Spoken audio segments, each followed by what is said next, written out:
Stand by to receive our transmission. Where are you boys from in the world? Alabama, sir. I got a bad feeling about this. Welcome to the Bama Geeks podcast. We are four friends diving into our favorite pop culture topics with a dash of Southern charm. We have the tools, we have talent. It's Miller time. Whoa, this is heavy. Pizza Dude's got 30 seconds. Wait, what? Crazy? You didn't say I was crazy. You got the wrong guy. I'm the dude, man. You want something done, you've got to do it yourself. Be excellent to each other. Party on, dudes! So grab your biscuits and gravy, a glass of sweet tea, and enjoy the nerdy hospitality of Brock and Jessica Parker, Bo Bearden, and Kevin Gardner. This is the way. This is the way. A howdy, a howdy, a howdy. It's episode 9 of the Bama Geeks podcast. Hope you are doing extremely well. We thank you so much again for joining us. I'm Brock Parker, and my co-hosts, my BFFs, one wife. Because that's how I roll. Extreme BFF. Yes. Not into the polygamy. So, introduce yourselves. Off to a good start. Yeah. I'm Kevin. Hi, I am the wife. I'm Jessica. And hi, it's me, Bo. Okay, so there we go. So thanks so much for joining us. We are enjoying another wonderful Sunday night together here on Zoom. One day, you can join us. I have boxes in the corner. I have a box with a dryer motor in it sitting next to me. Ooh. You don't need to see that. That's not fun content. That is work later. It could be fun content if we made a story about it. I'm going to be the one putting it in. You don't want to see that. Okay. That's fair enough. That's some amateur handyman stuff that, I may come back with burn marks on my hand from sticking the screwdriver, because, I don't know, plug it first or hit a capacitor or something. Who knows? He's no Maytag man. I am not. I am not Colin Ferguson. He is a man powered by YouTube videos. Exactly. That's true. I found a 15-minute YouTube video on how to change out this dryer motor, and that's exactly what I'm doing. That's how I replaced the motors in my ex-wife's car windows, and a couple of other things. It's how I fixed her mom's car.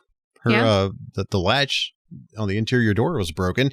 YouTube can be a wonderful thing. Yeah, this episode sponsored by YouTube. We wish. Hi, Google. Okay, Google, sponsor Bama Geeks. I tell you, I do have a Google speaker, and I've told it to play our episodes and play it. So, hey, it knows who we are, at least. For all of our listeners, do you realize that you can allow your Amazon or Google devices to play our podcast at any moment? Yes, you can. And by the way, if you just need to find a place to find our podcast, they're everywhere. Every podcatcher you've got, well, maybe there may be a few not on the list, but the big ones, you got your iTunes, you got Google, you got Spotify. We're out there. We're on YouTube. We just don't have the video part of it, but we will get there.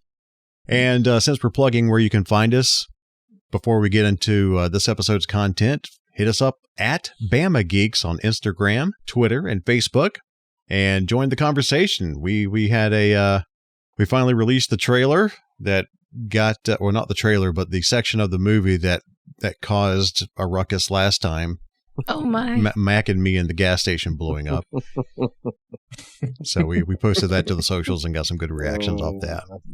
So, all right, what are we doing this episode? Well, I want to find out what everybody's been up to. Kevin and Bo, what have you guys been up to for the last couple of weeks? Because the Parkers were on vacation in Myrtle Beach, South Carolina for a week, and we disconnected from pretty much everybody and everything.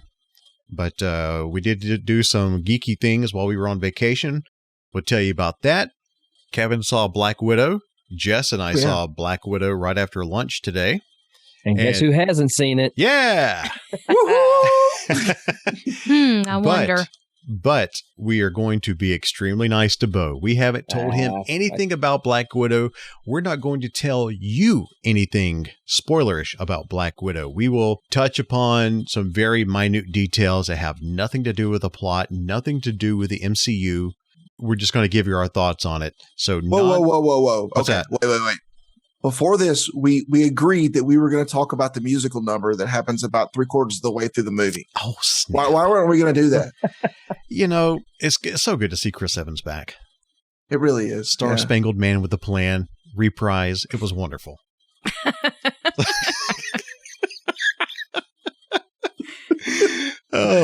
But I didn't realize he could sing so well. Oh, so. He's a man of many talents. Yeah.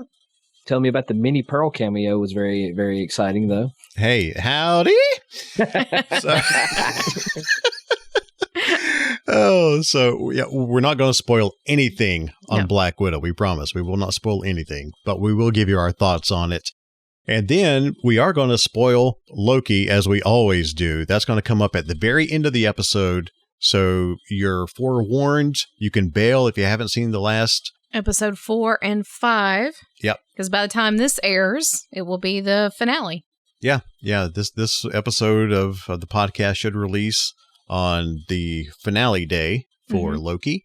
So we're gonna talk about the 2 episodes prior to it, and I actually have them fresh on my mind. We rewatched them today after we got home from seeing Black Widow. So that's what we're going to talk about on this podcast. So Kevin, Bo, let's start off with you guys. What's been going on the last 2 weeks? We haven't really been in touch. Not pretty much with me. Like I said, I am, between fatherhood and working. That's been about the excitement for me. Let's see. I want to say the 4th had passed since the last time we recorded. So, of course, in good fatherly fashion, I got plenty of fireworks for me and my son to have fun with the neighborhood. He got introduced to the little snap pop things, Yeah. Oh, nice. Those pops. So apparently now he has a new addiction. Did you teach him to pinch it in his fingers? I didn't want to get too cautious because sometimes things are awesome with him, then sometimes they're not. So children can be. So that's fair. I didn't want to ruin the evening right out the gate. So, but at least you have a nurse in the family. She could handle things like that. I want you to know. Anyone who listens that are probably married to someone in the medical field. Let me tell you something. Their sympathy for your injuries and stuff is about that much because their customer service is giving it their employer. That's true. Yeah. They got to save it all for having that good bedside manner at work. Yes. Like, if it'd been me and like a firecracker blew my hand off, it would have been, walk it off. You'll be all right. You're not dying, so you're good. Kind of like your parents used to be. Oh, you'll be fine. Well, Kev can vouch for it. She told me, or my girlfriend told me early on, she said, it's not going to be like that.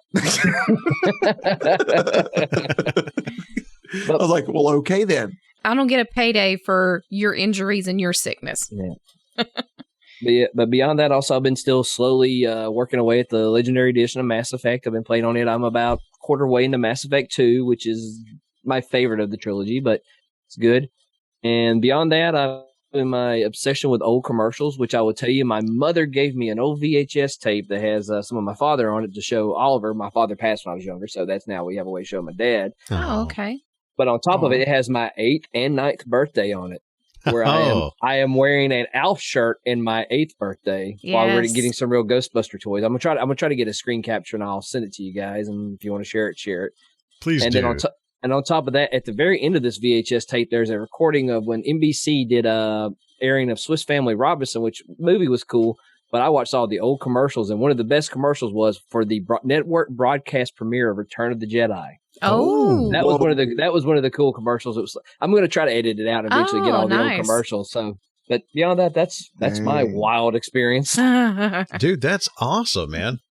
Old home movies are great. We've got a working VCR, which we're going to touch on that in just a few minutes. And I've got so many old videotapes in storage. I've got to bust out and try to find some old things from high school. Yeah, that's what I've been doing. I've been converting a bunch of old tapes. My mom's been going through clearing out stuff because she's just getting rid of other things. And I have like camcorder VHS stuff from me in high school and marching band and all kinds of fun stuff. So that's been my other thing when I get time to do it. Yeah. Awesome. How about you, Kev? What's been up, man? So I'm kind of regretting not going first now because I don't know how I could follow that up. But so let's see. I've been working on kind of slowly working on. I kind of split it out a little bit, but I'm working on getting my Ghostbusters. Finally, you can ask these guys. Yeah. We've been in the same group forever since before Jessica. And I have had a Rothko Ghostbusters jumpsuit and all the stuff, and I have never built anything. Like, I've got the belt, but now I'm actually diving into actually building the full Ghostbusters costume, the proton pack. I've had this stuff forever. I've just never done it or put it together. So I've been kind of slowly working on that, and then just doing the boring homeowner things of maintaining the house, and finally getting the my lawnmower into the backyard, and posted up some pictures of that on social media. That this house that I bought I live in a little town called Childersburg, and this house that I bought it was fully wooded when I first bought it behind the house, and not too long ago I had about 15 trees taken out of the backyard to open it up so that I could actually have a usable backyard instead of a haunted forest. And now it's finally starting to get grass growing. So you know the meme where you've got like the dad standing by his lawn going, yeah, that's me now. I just stand on my deck and go, look at what I did. I put this grass seed down. It grew at my command. I am a god. I'm a man. I'm 40. That's right. So I'm here to tell you that I'm 41 now. So yeah, just between that and work, I can relate there to Bo on that. Between that and work, it's been doing homeowner things and squeezing cosplay creation in there where I can. My goal is to get that thing done by the time we have Ghostbusters Afterlife. So nice. Awesome. Yeah. And for those of you not familiar, he mentioned a Rothko flight suit. Yeah. The official flight suits were made by Gibson and Barnes. They're made of ripstop khaki fabric. So khaki is the appropriate color for all the Ghostbusters 1 flight suits. Well, Rothko looks like if you're dehydrated and try to pee. It's that color. Yep. I will say there are some folks in the community who argue that the flight suits are somewhat gray, but I mean, that's just because Casey Kasem I know mentioned the boys in gray were dancing the night away. Mm-hmm. No, they were not in gray. They were Gibson and Barnes ripstop fabric khaki. What if Casey Kasem was colorblind? So I think somebody just gave him the wrong script to read. I've always heard there's been the debate. Some people say the boys in grace or some kind of weird, like they misheard it, but I think that the caption does say gray, don't it?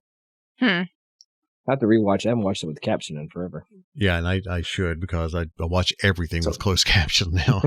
So the reason that I mentioned Rothko was that it's probably overall one of the more inaccurate ones you can get. Yeah, it's more yellow. Yeah, it's more yellow. It's like what Brock said is you in pictures, in previous pictures I've had, you can definitely tell a difference because I would have a Rothko on and then, Bo would be wearing one of the I think you got a true spec, right? Nomex. Yeah.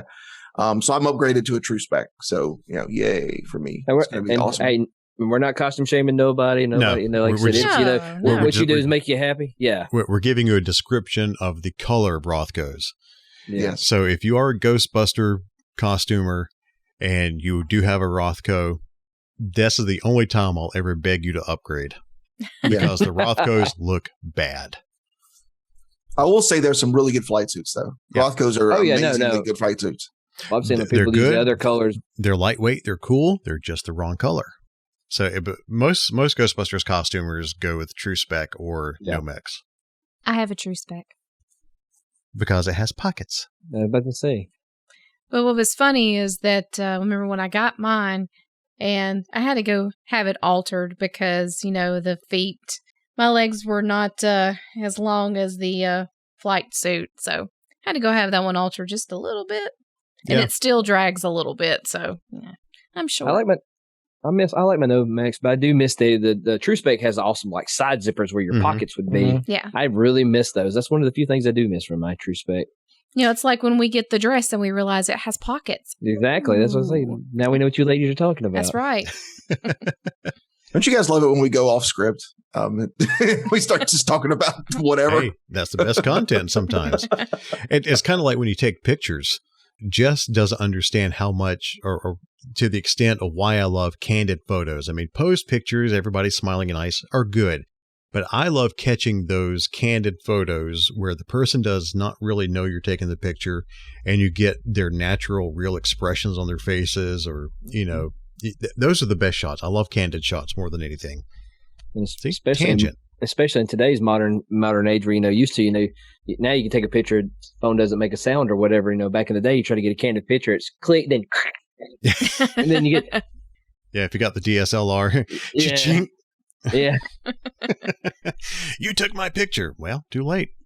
Yeah, we'll know what it looks like in 3 weeks. Yeah. No. It was, it was like, too late. And then they grab it from you and pull the film out. Yeah. The camera. 1 hour photo, Walmart Photo Center. Oh man, that was when they went from like a week or a weekend or a week to 1 hour. That was huge. Yeah. Yeah. And yes, kids, back in our day, whenever you created content and you used a still camera, you had to take that film to a location, get it developed by a process, and then you would get it back later on. And this was even before 1 hour photo.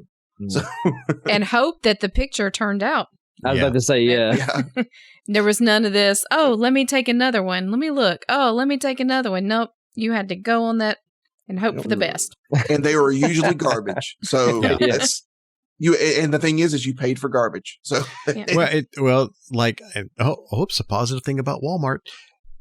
When you did go to Walmart and you did get them after you got them developed, if there were some garbage ones, like the film, you had those yellow and orange streaks in them or whatever else, they would take those and not charge you for them after a period of time. So, whoa. Did Brock just say something positive about Walmart? Look, it happens. But Kmart did it too, so that's fine. Yeah. And hopefully the photo booth that the Libyans crashed into in Back to the Future, hopefully that did it too. Yes, I think they probably did. Yeah. Yeah. Well, probably not after that. They had to get new equipment. They were going to charge for everything to replace it. Anyway, tangents everywhere. Wow. What have you guys? We just branched off this sacred timeline there, didn't we? Oh, hey. Exactly. Spoilers. Brock, yes. Jessica, what have you guys been up to? Nothing. Okay. So we went on a little trip. We left out July 3rd to Myrtle Beach, South Carolina. First time I had been to Myrtle Beach in 21 years. Jess had never been on the eastern side of Atlanta, as far as driving and as far as those states. So she got to see a whole new world. So she finally got to put her feet in the Atlantic Ocean. But our friends, Chris and Mike and Megan, they got a condominium over there for a week. We just got back yesterday, July 10th. And so we spent the week over there in the middle of Tropical Storm Elsa. But more or less, that was just a 1 day, maybe even a half day event for us. The rest of the time was beautiful. Mm-hmm. Weather was fantastic. Man, on July the 4th, 82 degrees, little to no humidity. I mean, I was thinking, are we in spring? This can't be summer. This just couldn't be. July 4th was the jackpot weather over there. So we went on the beach, had a really good time. Didn't get sunburned, which was nice. July 4th was fantastic, not only for the weather, but the fireworks. Lots of fireworks going on up and down the beach. Tons. So many people had fireworks. They were shooting fireworks off every night that we were there. We'd sit out on the balcony and wonder who was going to get their hand blown up the whole time, too. So, and there were quite a few that we thought they did because a lot of those fireworks did not leave the sand and exploded like several times. You could see people out there with flashlights just scattering. It was great. And we got to finally introduce Chris to, Chris had never seen the Back It Up Terry video, so we had to, we had to educate Chris on, because we kept talking about Back It Up Terry, and Chris had no idea what we were talking about, so we had to educate him. We showed it to him, and Terry became number one in his heart for that. I told him, I said, it's kind of like when, Hans falls off the tower in Die Hard. That's how Christmas starts. Well, it's not 4th of July until we watch Terry unable to back it up. Yep. The wheelchair doesn't go in reverse and, oh, Lord, Terry, back it up. Put it in reverse. One of the best videos ever. where we were staying, not only we had the balcony with the beach view on the balcony, but if we went out the entrance to our condominium in the little area out there by the elevators, you could see off across the way. There's a little shopping area called Barefoot Landing that was across the road from us. They did a fireworks show while we were there. And then off in the distance, we could see fireworks just boom, boom, boom, boom, boom, boom. They were probably on the horizon, 20 to 30 firework displays that you could see from there. Yeah. We stayed on lucky number 13. There was a 13th floor. 13th. And it said 13th on the buttons for the elevator. We were on the 13th floor in the 13th room. Now, I bet you guys got that at a discount, didn't you? No. Would have been great. But we watched, no kidding, no fewer than 20 firework displays across the horizon in Myrtle Beach. It was wonderful. Yeah. Yeah. So it was the first time we'd spent the 4th, at least on the Atlantic coast. I've spent the 4th of July down on Panama City and everything before, but that was really cool to be up that high and be able to see that many fireworks. Mm-hmm. While we were there, we let our geek flags fly a little bit, and we went on a vintage toy hunt. We went to 2 vintage toy stores. One was called Step Back into Time, and he had a lot of great stuff. We picked up. Wow. Great store. If any of our friends in the South Carolina area, if you can get to Myrtle Beach or to that area, highly recommend going and checking out that store. We picked up, and I got to pull up a picture really quickly to remember exactly everything that we picked up. But I know, Kevin, you'll be excited to know that, as I mentioned earlier, we still have a VCR, a functional VCR. And so we picked up 3 VHS tapes, the original Star Wars trilogy VHS tapes, long before Lucas decided to redo them. So we've got those original movies from the 80s. Oh man, you can still see the cords on the lightsabers. That's awesome. Yeah. We picked up they were in gold plastic cases, but we picked up Ghostbusters 1 and Ghostbusters 2 on VHS, which we've got several copies, but we didn't have these 2 particular ones. These are the Columbia TriStar Family Collection. Yeah, they're like the gold clamshell or whatever they call it. Yeah, I've been wanting to get some of those whenever I can find them. Mm-hmm. Yeah, we picked both of he had them for sale as a package for $18. Yeah. Oh, heck yeah. Yeah. Great deal. And so we also picked up a comic book issue of the real Ghostbusters. That's a really cool, possessed television with Peter's back to you. So you see the proton pack and everything, and he's about to fight this television. It's a really cool cover. So we picked that up, and we also found 2 plastic cups in that store. And you're like, oh, plastic cups, what's the big deal? One was from McDonald's, and it was a Who Framed Roger Rabbit cup that had the Weasels and Roger and Judge Doom on the front from McDonald's. And the other one we got was one of the Ghostbusters 2 Hardee's cups. Oh, man. Yeah. Yeah. I've been eyeballing those things on eBay forever, and I just never pulled the trigger on one. Yeah, they're in great shape, and the guy had them sitting off in the corner of the store, and so we picked them up. That guy had a lot of stuff, had a lot of sports memorabilia, starting lineup figures and trading cards and things of that nature. You didn't get any Mac and Me merchandise? Didn't have any. I would have. Believe me, I would have. I got a McDonald's cup for like I said, from Roger Rabbit, so I got something with McDonald's on it. No, trust me, if there had been some Mac and Me items in there, we would have bought them. We would have definitely bought that. Hands down, would have bought that. I'm going to be a Mac and Me collector. I'm not going to lie. If I find Mac and Me merchandise, or if you got some that you like to ditch, Bama Geeks at gmail.com. Hit us up. We'll take it off your hands. But that was in Myrtle Beach proper. We stayed in North Myrtle Beach. That was in Myrtle Beach proper, and so we drove from there. We went down to the boardwalk area. We did the tourist thing, the Ripley's Museum and the boardwalk there, which was excellent. Beautiful little area. If you want just the typical beach cliche boardwalk area. Tourist trap. The tourist trap.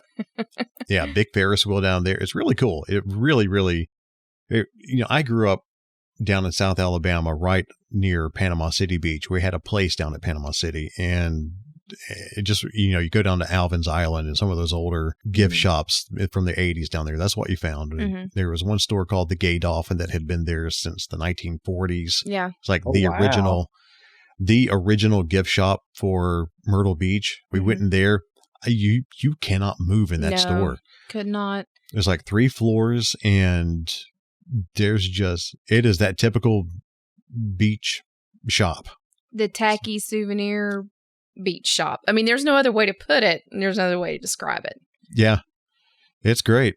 It's great. So we went there, and oh my gosh, Kevin. So we're sitting here, and Kevin pulls up in the chat a link on eBay to a Mac and Me sticker, vinyl sticker to go on the back of the car of his little wobblehead. Oh my! I can't put that on my car. I'll buy merchandise. I can't put Mac on my car though. That's a little too far. But I may have to get that just to have it. Are we going to do an eBay purchase during? Okay, no, we're broke. We went to Myrtle Beach. We're broke. We're not buying anything for the rest of July. So yeah. But so we left the boardwalk area. We went back down to North Myrtle Beach to this store. What was it called? House of Heroes. House of Heroes. Yes. This guy was super stinking nice. We walked in. He's like, "Hey, where are you guys from?" Chatted us up. And I'm like, you know what? A guy that nice, we're going to have to. And plus, he had some really cool vintage toys. Yeah, he had some good stuff. So there, he had so much stuff, so much old He-Man stuff. He had the Thunder Punch He-Man. If you remember where He-Man wore the red chest protector, and you twisted him off to the side, and you could put like one of those old toy gun caps in his back, and when he twisted, he would pow pow. Mm-hmm. The little caps that we had as kids. They had a Thunder Punch He-Man. I picked him up. I had to. Also, I picked up a vintage April O'Neil figure and Tombstone. Oh, nice. Yeah, Tombstone tackle from the Real Ghostbusters.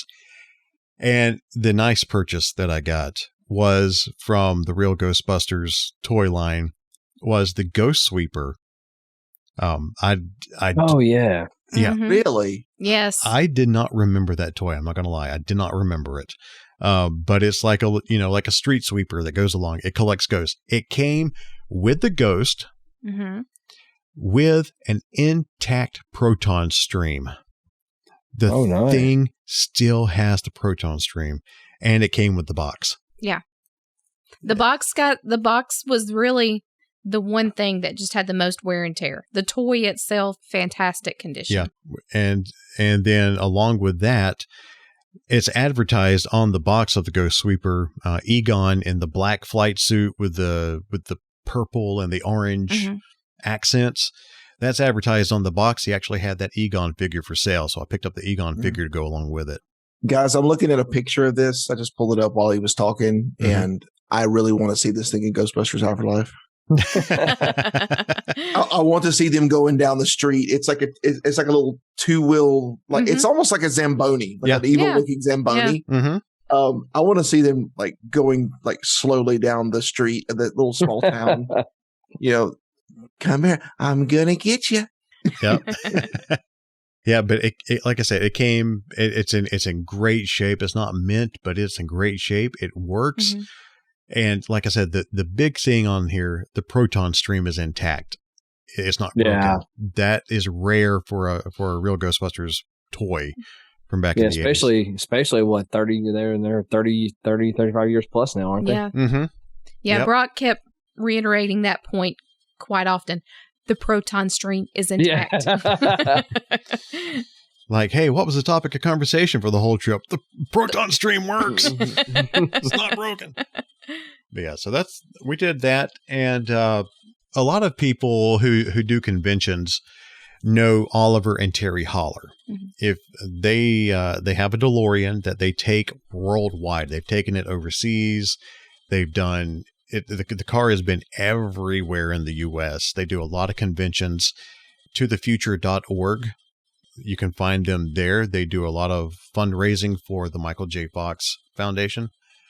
They're extremely well known. And Oliver and Terry have been friends of mine and Bo's for years. And I kind of forgot they lived in the Myrtle Beach area.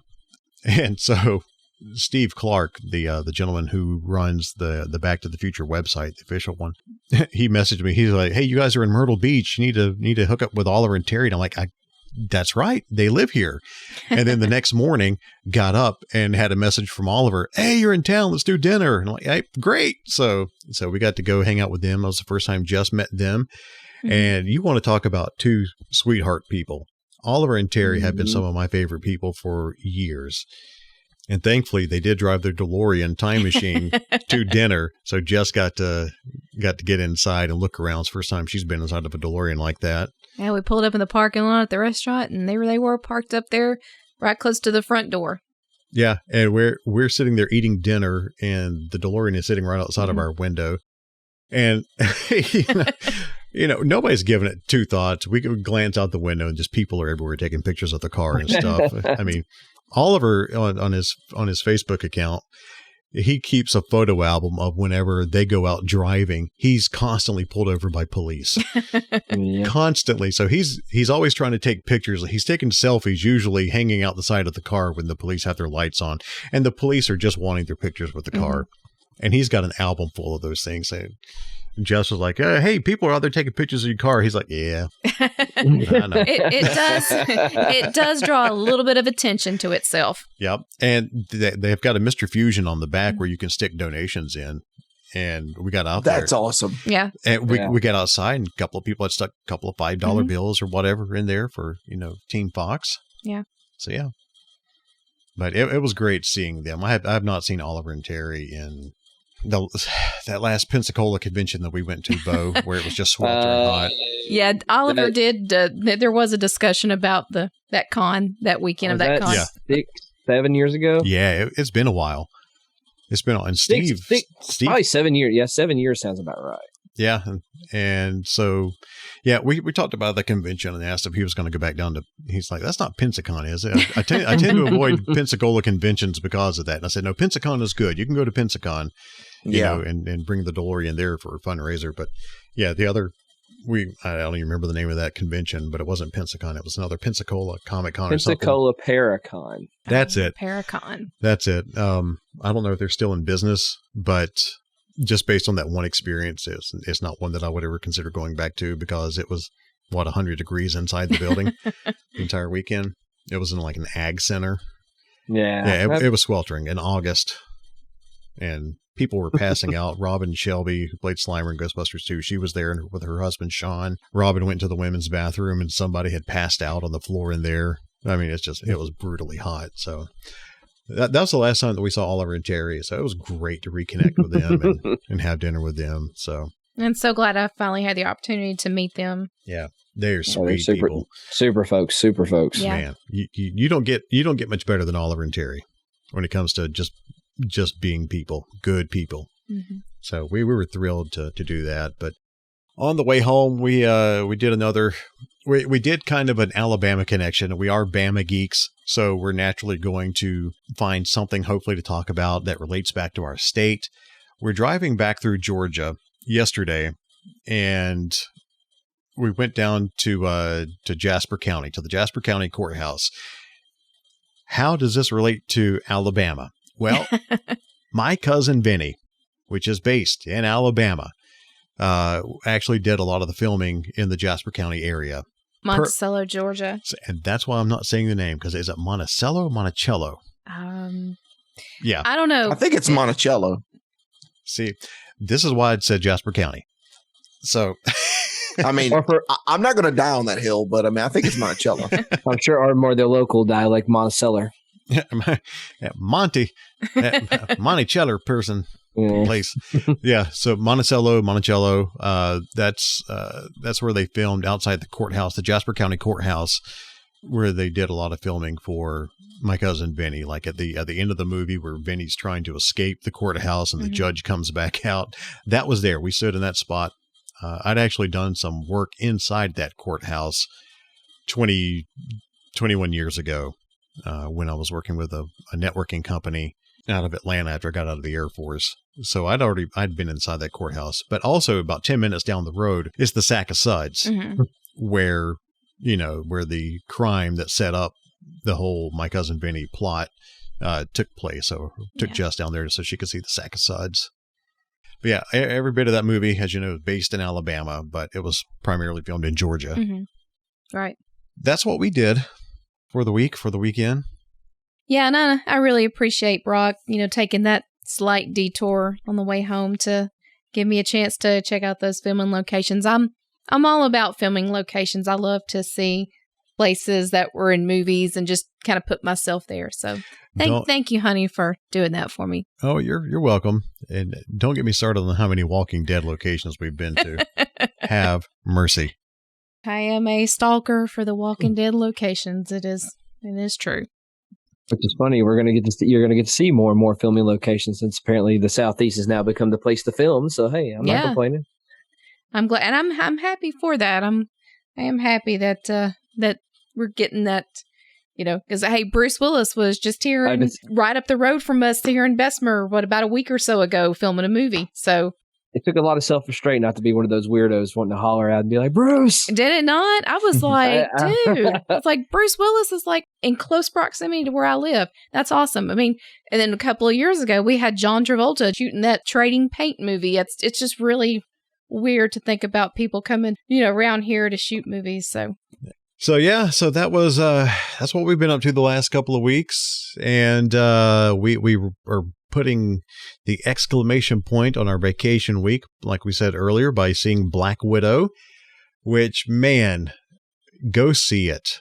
Mm-hmm. This movie is set right after Captain America Civil War, so it gives you some context. It gives you every bit of context about what's happening with Natasha after she goes into hiding after the Sokovia Accords. And this movie, really good. It filled in a nice gap of time. It would have been nice if Black Widow would have gotten her own movie a few years ago, because, spoilers if you haven't seen Endgame, and I think the whole world has seen Endgame. Hopefully by now. Yeah. So spoiler, here we go. Natasha dies in Endgame. All right. What? Yeah. She's what? Oh my God. I can't believe it. I didn't even know it. And I said it. So she dies at Endgame. We all got the feels, the massive feels whenever Steve Rogers comes back as an old man. And we really got the feels when Tony Stark died. What? Surprised. Hey guys, the trifecta, Dumbledore also dies. Oh my goodness. What? Man. Okay. Not an Endgame. Please tell me please tell me Dobby lives. In Endgame, yes. I'm sorry. Well, Dobby comes back in Loki. Natasha's death would have meant, I think, a little bit more if we would have had this movie prior to Endgame, because it filled in a nice gap of family for her, mission where she was after the Sokovia Accords. But apparently we're not the only ones who like this movie. Like we said, we're not going to spoil anything for it. Bo hasn't seen it. We're actually going to treat him nice and not spoil it. But, apparently a lot of people are digging this because this movie racked up $140 million on the opening weekend. It did $80 million in the theaters. It did $60 million on Disney Plus. So theaters coming back, still king of the box office, but man, only 20 million more than on Disney Plus Premier Access. But the story is, a lot of people are seeing it, and it's worth seeing. I loved it. Yeah, and the theater was pretty crowded this time around for us. Yeah, we still, everybody still respected their distances between seats and everything else, and we saw it in IMAX today, and that's the way to see it. Gorgeous movie. But we do have some takeaways. Kevin, first of all, do you have anything you want to touch on just about Black Widow finally being here? I only saw this just a little while ago, but I also noticed that they had kind of, I don't know if they officially announced it, but they said 78 million for international as well.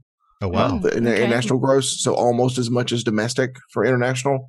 So for this weekend, and that is phenomenal. Yeah. The movie itself, it is not what I expected. I think I'm probably not alone in saying I had low expectations for this movie. Mm-hmm. I just kind of thought it was going to be, like, all right, well, we finally need to get a Black Widow movie. We need to get it done. And I went in with low expectations and came out blown away. The movie was phenomenal. I mean, the pacing in the movie is great. The directing was great. Everything. I didn't really notice any points in there where I felt like it just didn't fit. The whole thing fit. And once you figure out where you are in the timeline, they basically, without giving a lot of spoilers at all, but they really make you feel for the character. Mm-hmm.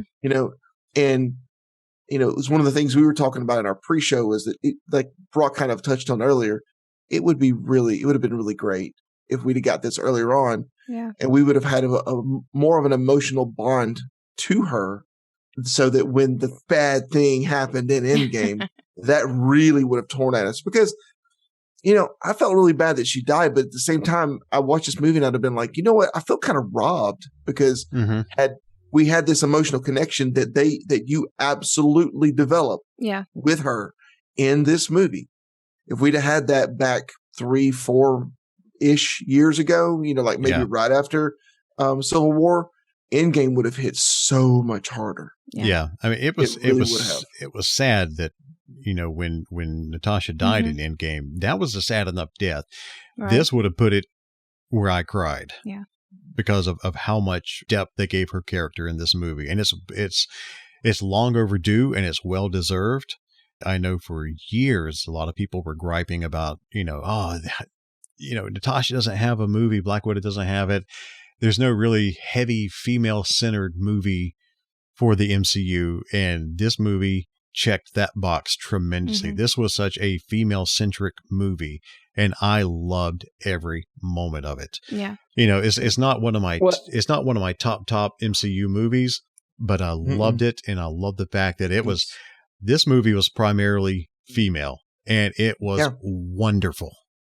I would say it's top 3 for me now. Oh, is it? It's really, really good. Yeah. I mean, it's really good. And we finally got David Harbour in MCU now, which, I mean, the guy is a phenomenal actor anyway. So he just blew his part away. And I can't really say a whole lot about it without doing spoilers. Right. But everything with him in it, and that was amazing. From the beginning of the movie all the way down to what we know we've seen in the trailer was phenomenal. Yeah. I mean, every actor in that was cast extremely well, I think.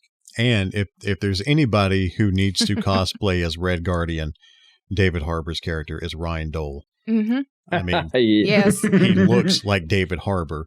So Ryan, grow your hair and your beard out a little more again, and get this Red Guardian costume and nail it, because you can pull it off. You can do it. You can do it. But speaking of the beginning of the movie, where they're setting up, they did spend a little bit of time before the opening credits of setting up where Natasha was early in life. Mm-hmm. And, the movie primarily takes place after Civil War. But at the beginning, just to give you some context of who the people are in her life. At one point, they're driving down the road going somewhere. And I love Marvel's attention to detail, because as they're driving, out of the corner of my eye, I see one of the old school orange border blue Hardy signs. It's an old school Hardy sign. And I'm like, oh, that's great. They went back to the 80s, 90s for the Hardys. Oh, wow. It was a brief second as it passed on the screen, but it caught my eye, and I'm like, attention to detail. Yeah. Kudos to you, Marvel. That's Mr. Detail right there. Yeah. So I loved seeing that. And, the movie also, in touching on Red Guardian again, and the fact that the events took place right after Civil War, this movie is a reminder of just how important Steve Rogers, Captain America, is to the Marvel Cinematic Universe. The only thing I'll say is, and the action figures are out. It's been seen. Taskmaster is a character in this movie who has a shield. Not like I don't know if it's a vibranium shield, but Taskmaster throws this shield around like Captain America, like nobody's business. And I'm just like, everybody's copying Captain America. Steve Rogers, and I'm just going to leave it at that because there's specific tie-ins to this movie. This is a Black Widow movie, but you realize even in this movie just how important Steve Rogers, Captain America, is to the MCU. Yes. Yeah, Taskmaster is kind of portraying, the Kmart Captain America a little bit because, the character, the shield thing doesn't quite work out as well for Taskmaster. Yeah. It's really good, and I honestly do think that it's at least in the film. Granted, we can talk about this without it being really spoilery, but with the way that they use the shield and the Taskmaster uses a shield it certainly behaves like it's vibranium. Yeah, it does. That's what I was embedding itself thinking. into concrete, like 6 inches. Oh right. Yeah. The only other thing I've got to say about the movie, great action. All the actors were fantastic. It was so wonderful to sit down in the theater and see an MCU movie again. It's been so long. The shows have been great. WandaVision, Falcon and Winter Soldier, and Loki have all been great. But to sit down in a theater and see an MCU movie, beautiful. It was so wonderful. Yeah.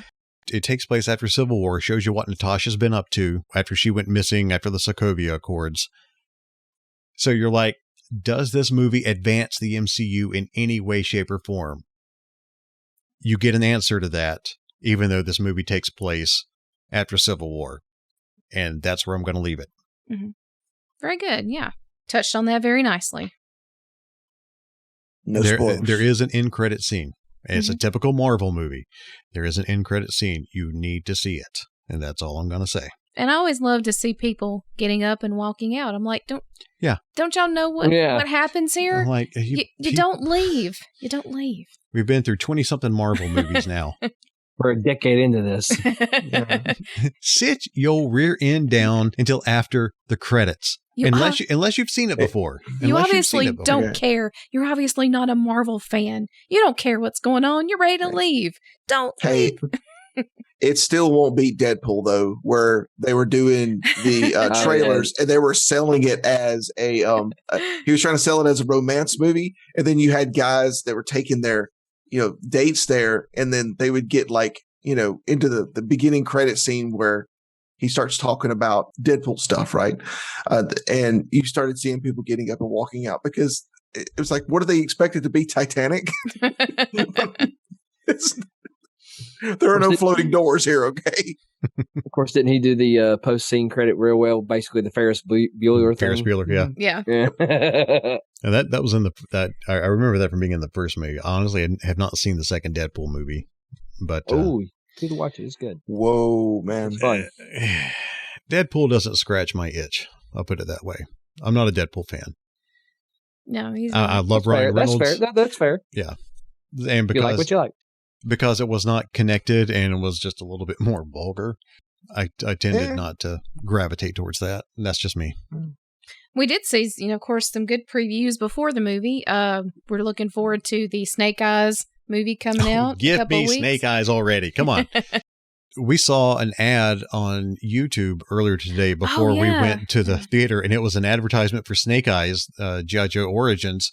But it was a stop motion animation with all the action figures. Oh, that's clever. It was a legit trailer using just the G.I. Joe classified action figures. Yes. If you can see it. That sold me on the movie more than the real trailer. So no Spider-Man trailer or teaser or anything? That's what I kept expecting. No, they did the Eternals, and as far as like Marvel movies, they touched on the Eternals. Trailer. Which I'm so confused about who they are. Yeah, I'm very disconnected from that also. I mean, from what I understand, they were asleep and then they woke up and they were like, whoa, we didn't stop Thanos.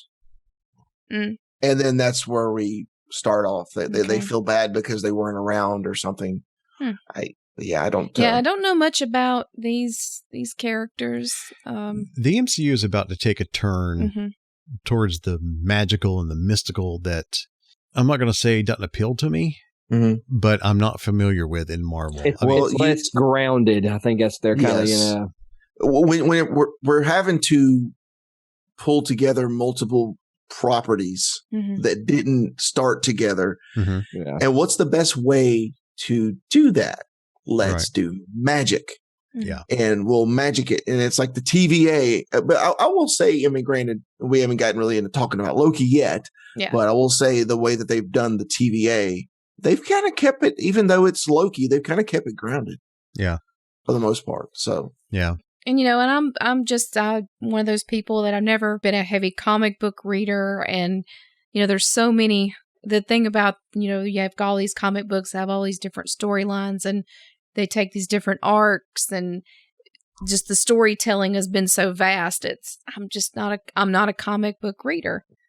I'm more geared towards the movies and the TV shows. So, and I'll go back, you know, if I'm curious, something's going on with the movie or the TV show that I happen to watch and, you know, do a little digging on the backstory of some of these characters, try to get a little educated, a little more understanding on them.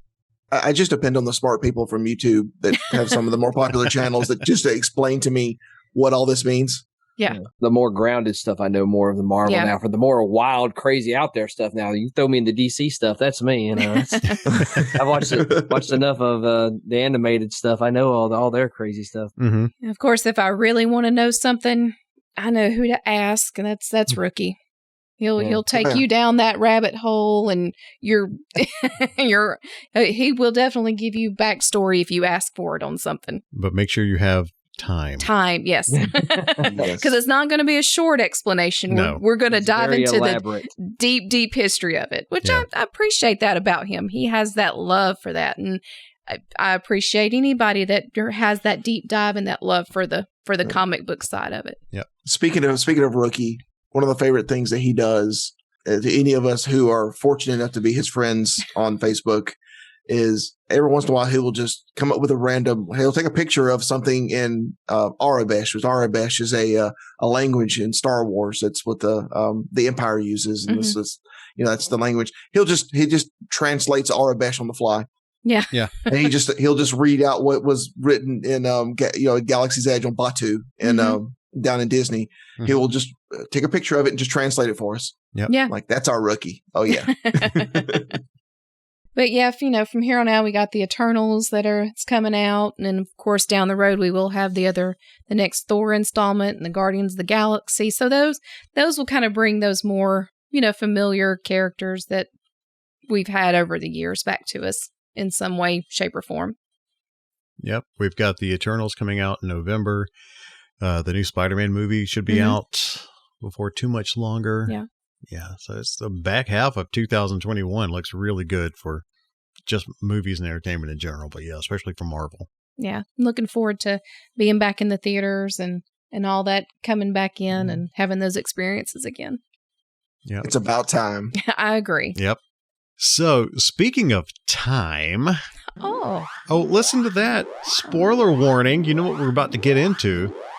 So this is the section, the end of the episode where we talk about Loki. We're going to recap the last couple of episodes for you. So before we do that, if you haven't seen it, don't want to be spoiled before you hop off, once again, hit us up on our social media channels, our accounts at Bama Geeks on Facebook, Instagram, and Twitter. We're on YouTube.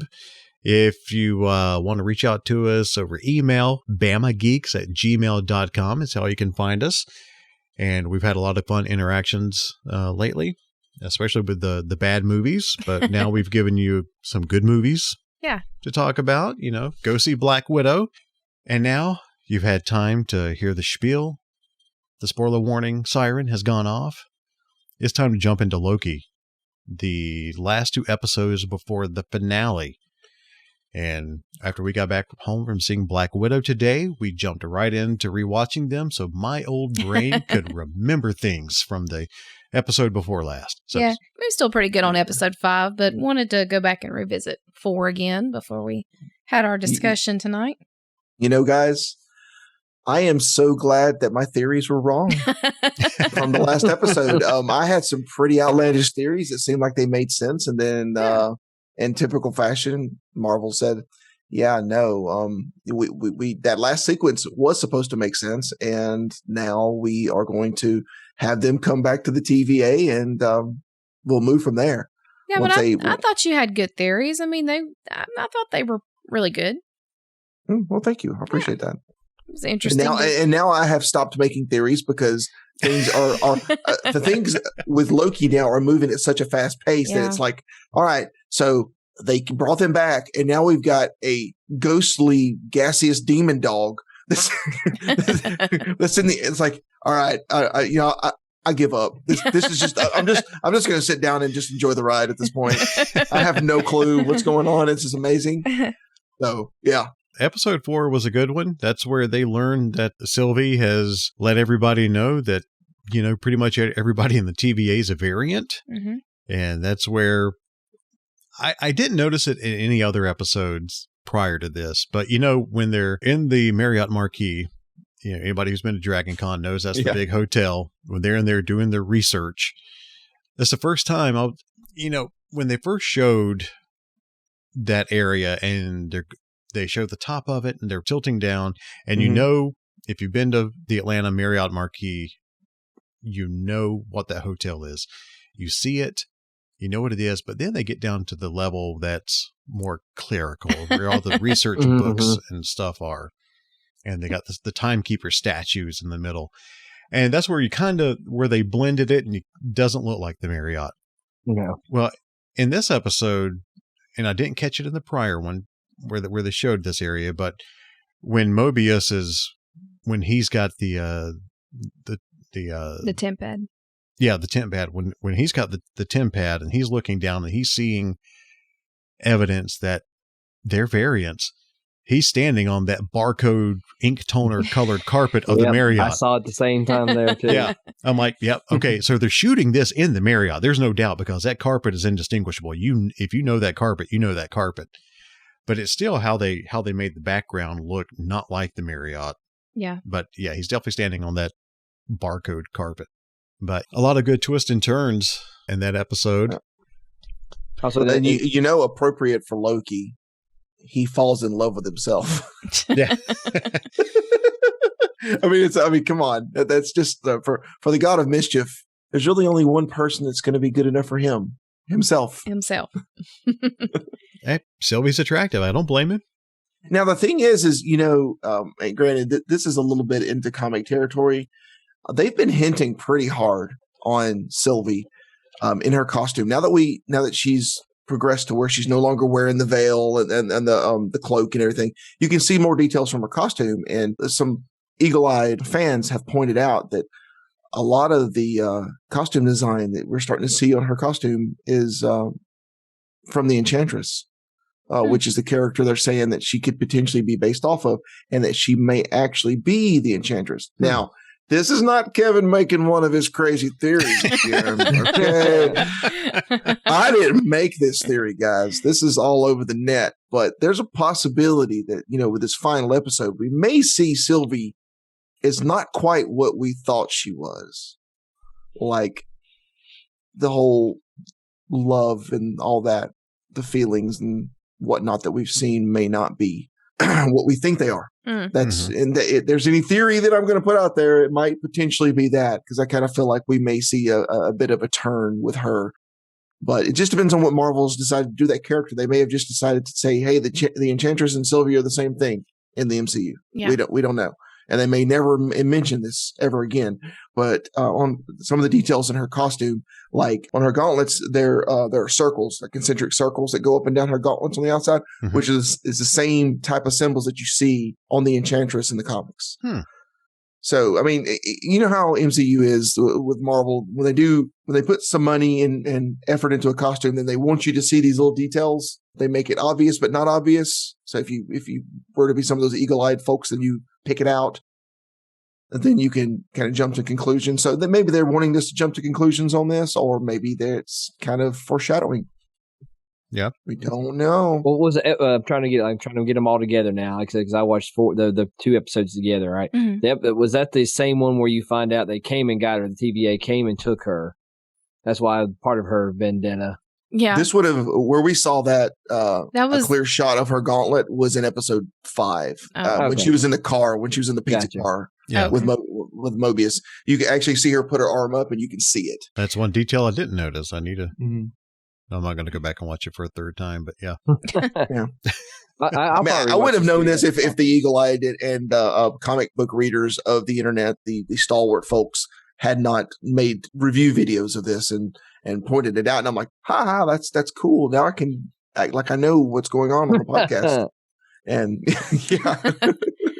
Well, knowledge is power. Well, episode 4, Bo was talking about that's started out with her as a child in Asgard playing there, and when the TVA came to take her. And the young Sylvie is played by Kaylee Fleming, who is currently Judith on Walking Dead. Mm-hmm. That goes back. I didn't realize that. Of course, I haven't watched the last few seasons. She's our current Judith Grimes with Walking Dead. All this should be revealed, but they take her from Asgard, and she doesn't really know what her Nexus event was to be.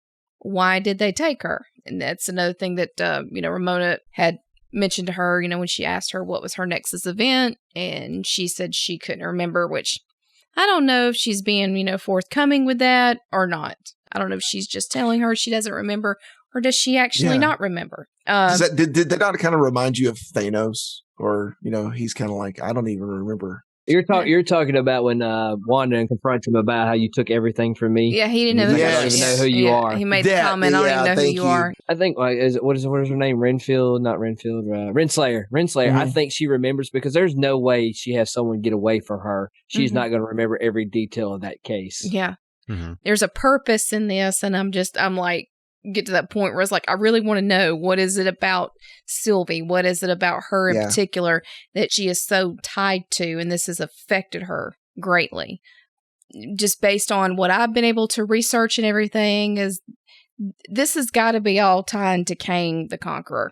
This is where it's going, because from what I've researched, Ravonna, she has a relationship with Kang. Is my understanding from the comics. Yeah. From that history. Yeah. But if that was the case, then why in the last episode was she trying to get all the information she could get so that she could tell this, whoever is actually in charge of the TVA, there was danger? If that's the case, then you think that was misdirection, that she really does know who Kang is? Yeah, I think so. I think she knows. And I think that she knows really what's going on here. Kang is the Wizard of Oz. The TVA guys were his robots in front of him, just like in the Wizard of Oz. I had that note wrote down. This is a very Wizard of Oz theme. You have the robotic timekeepers there that are just who's the man behind the curtain. Mental. That was the first thing I thought of, and then when the portal opened from once they enchanted Eliath, and then it opened up, and I was like, well, there's the wizard's castle right there. Yeah. That's, and of course people have already pointed out that that's where Kang lives at this point. So now we get to finally see the actor who was cast for Kang, hopefully in the next episode. That will be really awesome. And apparently it's just going to be we had Thanos, who was, I guess he was, purple, the big purple guy. And this is going to be a blue guy. So it's like, if you have any other non-standard color, apparently you're destined to be a villain in the Marvel Cinematic Universe. All right, Gamora, we're watching you. I would say after watching the last ones, everyone's blown up. I want to say everybody got excited. I know we're jumping around, but as the next episode, which you have all the other Lokis, I know everyone's losing their collective mind over Alligator Loki. But I have to say, after watching that episode, I became a huge fan of the classic, I guess, old guy Loki. Yeah. Yes. Like, I don't know why, but some reason why, I guess maybe it's because I'm an old guy. He resonated with me. Mm-hmm. Yeah. He reminded me a lot of Peter Capaldi. Yes. Oh, yeah. Oh, now that you say that. Wow. Yeah. Mm-hmm. He reminded me a lot. I know his name is Richard Grant. Yeah, Richard Grant. Yeah. And I looked at his Twitter a couple of days ago, and he'd said something about if his dad were alive. Yeah. About his dad saying, "You really think leotards and everything is going to leotards and robes or something are going to get you somewhere in life?" And he's like, "Well, look now, Dad." That would have been the picture he would have showed him right there, like, and look at my bank, okay? Yeah. Yeah, it was I'm with you, Bo. It was a toss-up between him as the winner of that episode and Alligator Loki. Alligator Loki was just the fan favorite because, he did the whole, like, political Loki. He, like, went up there and like took his hand off, and the guy was like, Speaking of which, President Loki, so he's the first one, I guess, they've on screen that where he looks, they had the pictures of the variants that look like Tom Hiddleston, but that's the first one we've seen where he actually looks like. Yeah. That actually was Loki Tom Hiddleston. Prime. Yeah. Right. So that was kind of neat. But I liked all, of course, we got to point out Kid Loki there sitting in his chair while the other Lokis are drinking wine. What is he doing? Drinking High C Ecto Cooler. Yeah. Oh, yes. Yeah, a Ghostbusters reference in Loki was great. So does that mean that whatever, there's a timeline where Ghostbusters was pruned, I guess? Probably so. Possibly. Oh. Yeah. Well, I mean, yeah, because there was Roxy wine there as well from Fox Park. That apparently that might have been from the timeline where Chevy Chase was in the movie instead of Bill Murray. It had to be pruned. Yeah. Yeah. And I have to bring this up. And I was telling Jess about it earlier. When we were watching it, we watched this last episode while we were up in Myrtle Beach. And one of the things I caught right off the bat is when all the Lokis were together in the Void. The Void is where when somebody gets pruned out of the sacred timeline or out of the TVA, they wind up in the Void, a place where time is just supposed to go no further. Right. So all the Lokis get together. They go down in there where, Kid Loki was enjoying the High C Ecto Cooler.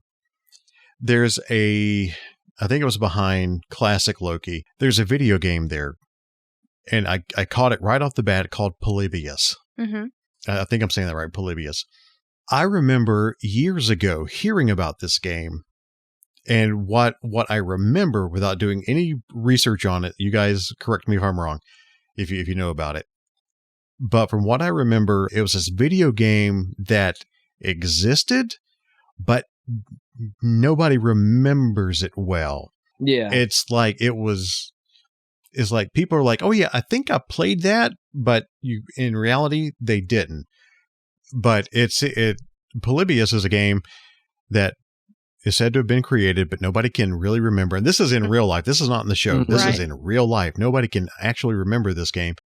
But it was supposedly, maybe it wasn't the U.S. government that was doing it. Maybe it was a foreign government, maybe Germany, created this game to where how you played it or the effects that were used in the game kind of played with your mind. It was kind of a government mind control experiment.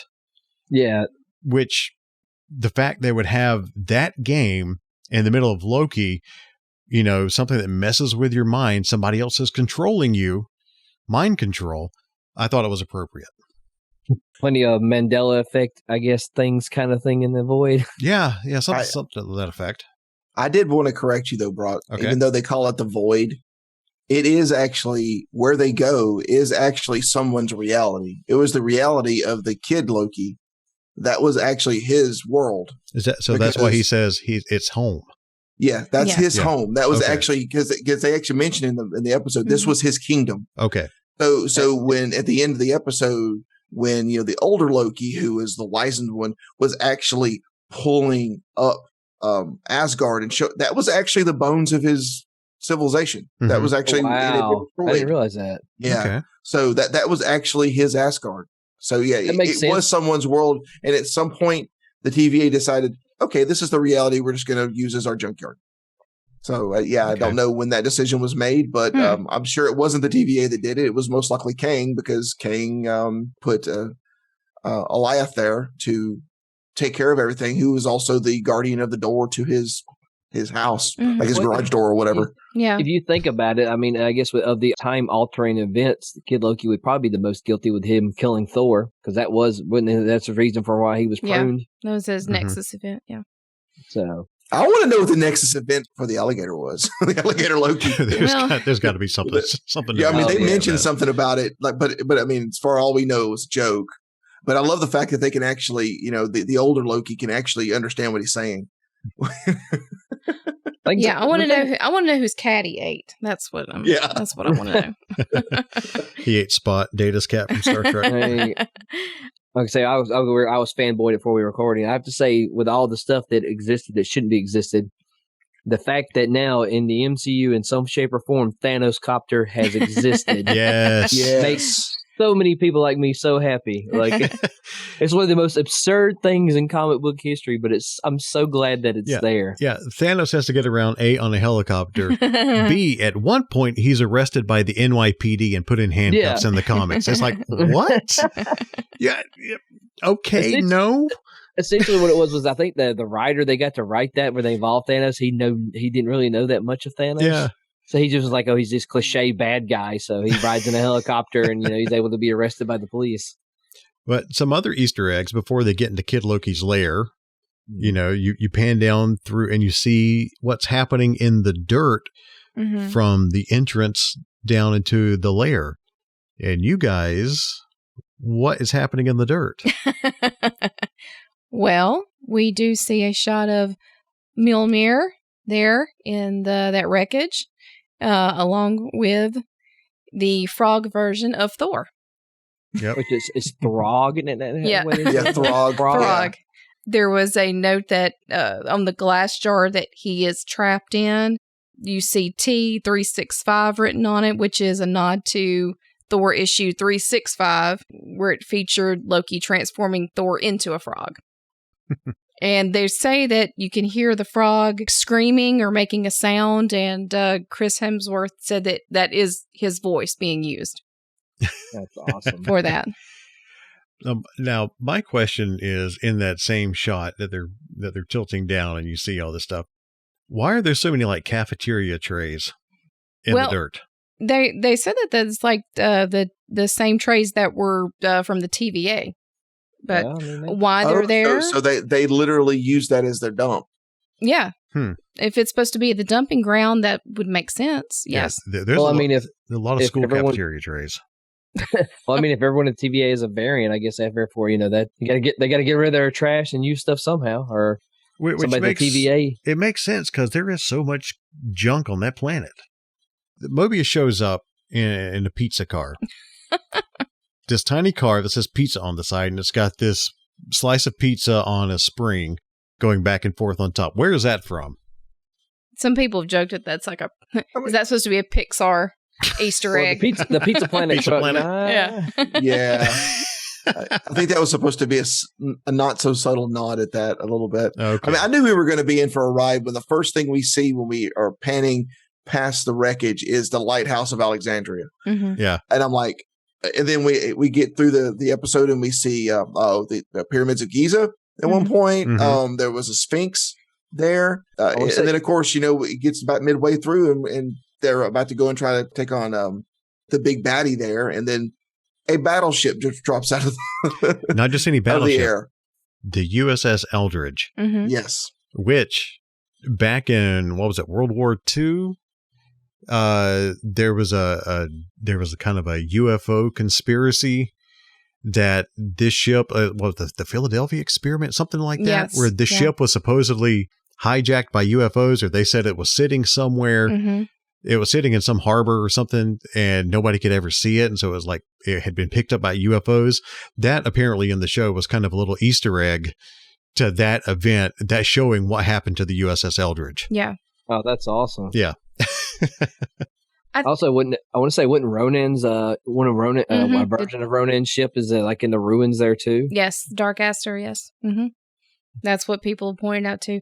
This episode 5, it had a lot going on in it, and I think one of the biggest takeaways is all the Easter eggs and all the things that people were able to find and to dive into and to look and to spot. That's why it definitely, to me, deserved a rewatch, because again, it's like the first viewing of it. You're trying to take everything in, you miss something. So you want to go back and get that second watch because you hear everybody talking about, oh, look for this and look for this and this is in there. So the next go around, you're really trying to spot all those little details.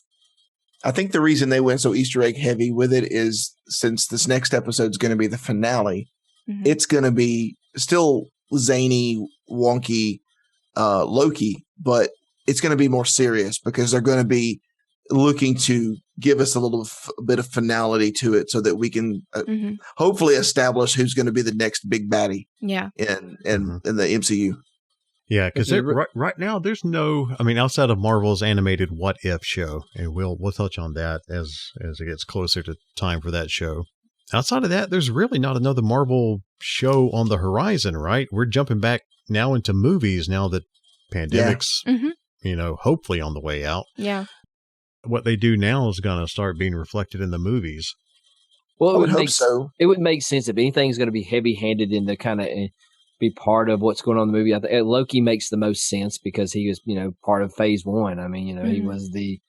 It'd be interesting, like I said. I guess that's going to, if they really build it. Like I said, if it is Kang or whoever it is. I mean, there for a while, they were hinting at the Skrulls, but I don't know if that's going to be the thing now or if that's going to be the side project or what. Captain Marvel, they were kind of hinting at the Skrull invasion, so I'm not sure. Right. Yeah, they did touch heavy on that too. Mm-hmm. There's going to be a lot of things coming together. Yeah. Yeah. I mean, I've mentioned it in the past when it comes to comic books, they're a little more loose when it comes to, doing a story here, a story there, because comic book folks are used to that. But with a movie audience, you have to be a lot more deliberate. Yeah. You really have to spell things out to the extent of it's the reason I'm thinking this next episode. And granted, I guess this is going to be one of Kevin's predictions, but this next episode, we're going to see at the very least, even if it's just like the first time we saw Thanos, where he just turns his head and he just kind of smiles a little bit. The first time we actually saw him, even if it's just that, seeing that of Kang at the very end, they're going to drop it and just be like, oh yeah, we got another different colored guy. Mm-hmm. That's going to be the villain now. And now we get to see him after, I guess maybe next year in the Doctor Strange movie, we'll get to see something about it. Could be. I mean, that's kind of the next thing, right? That's one of the next ones. Yes. Yeah. So we don't think whatsoever. We know that the 3 timekeepers revealed in the 4th episode were androids. Yes. Yeah. Mm-hmm. We don't think that there's actually 3 real in the flesh timekeepers. Those were just kind of animatronic avatars of themselves, right? Yeah, just an illusion in a sense. Yeah, it was a screen for the wizard. Right. Okay. So, and that's where the Wizard of Oz parallels you're drawing from earlier. Yeah, exactly. Oh, yeah. What you see in front of you is not real. There's a man behind the curtain, working this out. So. Yeah, I don't know if it was just me. I mean, I think just you and I are thinking the same thing with this, but it was pretty obvious to me whenever they cut the head off and the thing fell. I was like, first thing I thought was Wizard of Oz. Yeah. It's the Wizard of Oz. Soon we're going to see who the wizard is. Mm-hmm. Because I mean, even when Eliath, like I said earlier, when the thing opened up and they're walking through, it was like they were going to be walking down the yellow brick road. Mm-hmm. Yeah, pretty much. And I was like, the parallels are crazy. So, does Sylvie have red ruby slippers hiding somewhere? Oh, click them heels together. There's no place like home. There's no place like home. And which character is our 2012 Loki playing? Is he the cowardly lion, or is he the Tin Man that finally got a heart? Finally got a heart. Yeah. Oh man. You can't help but admire Tom Hiddleston and his acting abilities. Oh, hands down. He has gone through so many different emotions and change of heart that you've been able to see on his face. Yeah. Just his facial expressions alone throughout this entire series so far has been absolutely brilliant. Just seeing him realizing how to be a better person, how to be a better person. I call him that, but he's not really a person. He is the god of mischief. But how seeing that he wants to be better. Well, and it was interesting because the Loki that we knew, that we took the journey with through the MCU, and just watched him change over time and become a better person. And now he's the Loki that we all know. And then you get the 2012 version that gets exposed to his timeline and his fate immediately. Yeah. And it just goes to show you, if Loki is given the right, I guess, the motivation, and it's told that his glorious purpose didn't mean anything in the end, then he really is a good person, even if he is the god of mischief. Right. Yeah, and the few knees to the groin by Lady Sif, I'm sure, helped speed that up. Kind of humbled just a little bit, maybe. Yeah, that time loop prison was pretty brutal on him. Oh, but you bring up glorious purpose, classic Loki. final words, yelling glorious purpose. And then, so good. Man, what a way to go out, realizing he did have a glorious purpose of helping Sylvie and Loki to make that journey to wherever they're going in the final episode. Yeah. And our 2012 Loki, he can now enchant.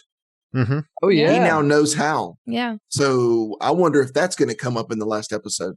Like I said, are they going to spare? Well, I don't know. They does say it in the episode most times. What does this Loki's do? We die, but we still live. So I don't know if there are any plans for him after this, or this will be his, his last hurrah. And then we get back to our Loki. Yeah. Yeah. I mean, and we've got Thor: Love and Thunder down the road. Mm-hmm. Maybe Hiddleston will be back for that. I'm hoping. What is the next movie? Is it Doctor Strange? Is that the next one? Well, like or Spider-Man. Spider-Man. And I don't know the actual release date for Spider-Man. I'll say sometime around November, December-ish. Well, the Eternals are November. Okay, so Spider-Man's Christmas-ish then. But they're already hinting in this one that it's going to be dealing with the multiverse. Yes. Right. So Doctor Strange is involved. So, I mean. Yeah. Yeah. And that became heavily apparent, with WandaVision. Mm-hmm. Yeah. They're heading there. Right. Man, this is crazy. It's like we're getting Loki. From one direction, we've got, they bombed the timeline and the timeline went all nuts. And now you got, Wanda, she does her thing, and supposedly she's supposed to be a Nexus creature that she's basically the keystone to controlling her timeline. And it's like, why did the TVA show up there? We don't know yet. And now you have Doctor Strange. What is he doing? Is he trying to control the timeline as well from what he can do? I love it. We don't know, guys. This is amazing. Actually, hold on. We do have another movie. Shang-Chi is the next Marvel movie. How did I forget Shang-Chi? Yes. Those trailers have been phenomenal. I am looking so forward to Shang-Chi. I blanked on that. I'm so sorry. Let me ask you guys this. It's Shang-Chi and the 10 Rings, right? Yeah. Mm-hmm. Is this the same 10 Rings as the Mandarin? It's Mandarin. Yeah. So does this mean we're actually going to get Mandarin for real now? Possibility. Maybe. Like not like Iron Man 3 fake Mandarin? Well, I mean, Ben Kingsley was a fake Mandarin in that. But, yeah. I mean, the real Mandarin was at the end, right? Yeah. So does that mean we may actually get him as a villain? I mean, he was Iron Man's villain, but I mean, he'd still be pretty awesome. Yeah, I don't know. I know that, the 10 Rings organization was around in Iron Man 3. It's just an introduction to the 10 Rings. I'm sure it'd be kind of a recon / reintroduction, kind of like, oh, they were the guys claiming to be us, but we're really them, And have they confirmed where this takes place? On a subway, in the timeline? We know. We see them fighting a subway. Not the restaurant. Oh, it's going to be interesting to know where this takes place in the timeline, if they're going to do like they just did with Black Widow. Well, I think everything now is back after post in game type stuff, like the 2023 is, I think, where is the time or the year that everything's supposed to be taking place. So we've got it now. So now they've got the folks that were displaced. We're going to be dealing with that now with everyone that came back. What was it, 5 years later? Yeah. So all that stuff that we had in Falcon and Winter Soldier, we'll be dealing with that in this as well. So that's going to be interesting. Yeah. I have zero knowledge of most of this stuff going forward, except things that are going to tie back into, the Infinity Saga. Yeah. With Guardians 3 and Thor: Love and Thunder and those things I got to grasp on. Eternals, Shang-Chi. Yeah. No. I'm not knowledgeable at all. Which I mean, that'd be a good thing, Yeah, and I'm purposely not doing any research on this stuff. I want to go into the movies. Comic book guys who are into this, who know this lore, good on you. I'm like Kevin, back when we started the Bama Geeks podcast. Kevin's like, don't want to know. I want to be surprised. I'm the same way going into this new phase of Marvel. I want to find out as we go along the journey. I mean, I want them to bring. I mean, what's stopping them other than Netflix? But if they've got them back, what's stopping them from bringing Daredevil back? What's stopping them from bringing Punisher back? There's been rumblings that there potentially could be Punisher coming back. Well, it's Charlie Cox. From Daredevil. The rumor is out there that in the next Spider-Man movie he might be around. Yes. There's still the rumblings that Tobey Maguire, Andrew Garfield might be brought back into the Spider-Man timeline with all this multiverse stuff. Yeah. I mean, with all this uncertainty going on, I'm just taking bets as to who's going to be the first person or first character to say the word mutant. Because that was the coveted word that they were not able to say because that was on the Fox side of things. Right. We were never able to even say mutant. I'm really looking forward to who, like I said, I'm taking bets as to who is going to say the word mutant first. Is it going to be someone from the TVA? Are we going to get introduced to that here very soon? Guys, in case you haven't been following, I am really, really looking forward to when we figure out how they're going to shoehorn the X-Men into this. Yes. Okay. I want to know how they're going to do it. I mean, if there's anything that, Brock just said, I don't want to know. I want to know how they're going to do this because are they going to stick with the established universe for X-Men and just do it like its own timeline? I don't know. I mean, that would be cool. It would be a cheap way of doing it. I would really like to if they integrated them into the MCU instead of being kind of like a what if thing. Yeah. They're going to get in there somehow. And I there's no telling how far down the road Kevin Feige and company have thought. There's no telling how far along in the story planning that they are. Marvel's been doing a fantastic job. I know a lot of people are kind of starting to get Marvel burnout. I see a lot of my friends online. It's like, okay, more Marvel. I saw that with Endgame and Infinity War and all that other stuff too. A lot of people are getting tired of it, but I'm excited. I want to see the stories. Give us good stories. At least they're not remaking and rehashing things that Hollywood has done before. They're coming out with comic book stuff, but at least comic books have provided and continue to provide stories, fantastic stories that they can cherry pick from so many things. So we don't know exactly what we're getting, and we may be getting elements here and there of a certain story and here and there of another story, but we're getting stories that have not been done in Hollywood before. So keep going, Marvel, keep giving us the originality, from the movie standpoint.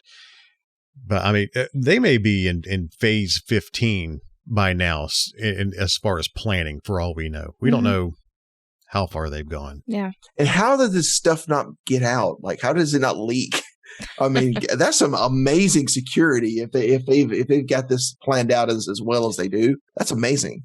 I would say lots and lots of probably legal proceedings. I mean, they were able to keep the Luke thing for the Mandalorian under wraps pretty well. So and that's they put the detonators in the back of their neck. That's what it is.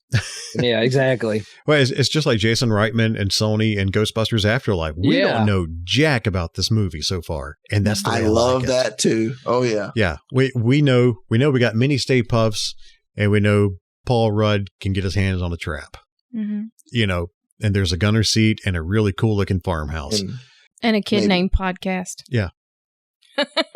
Yeah, that's what we know, and they have been so good at keeping this stuff under wraps, and it's refreshing.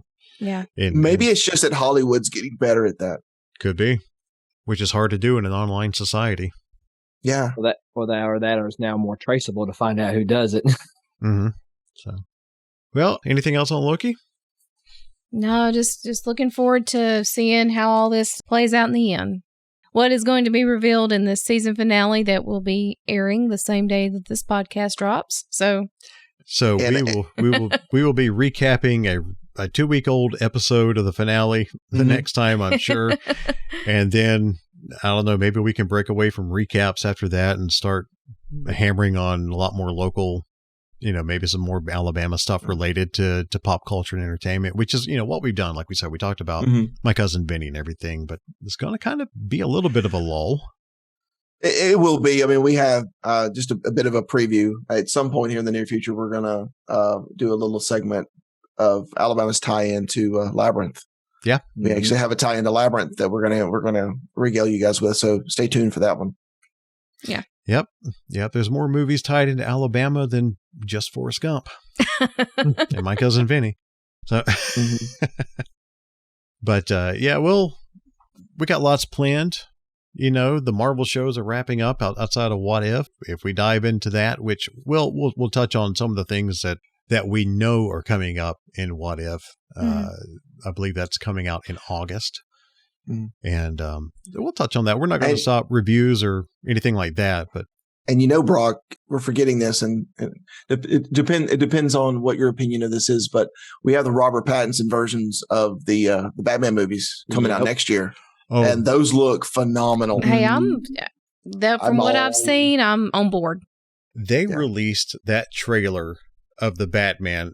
Was it a trailer? It was a teaser. They released an official teaser after shooting like only 15% of the movie. And that teaser was I need to go back and rewatch it. It was gorgeous. It's like, Batman with no sparkle. Let's go. Come on. Here we are. Well, Robert Pattinson's already came out and said, I want the Batman, my Batman, to see every villain. And I'm like, so we could see, a better Riddler, a proper Penguin. I'm like, this right here, I mean, they've always depended upon either Superman or Batman to guide the DC universe. This could put them back on track. I mean, it really could. Batman's rogues gallery. Yep. The enemies for Batman, I'm sorry, are the best out there.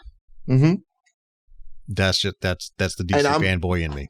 I'm perfectly fine having another version of the Joker. I'm cool. Yeah. Let's just do it. Let's get Robert Pattinson in front of it. I want that brutal Batman. I love it. That's just, it looks amazing.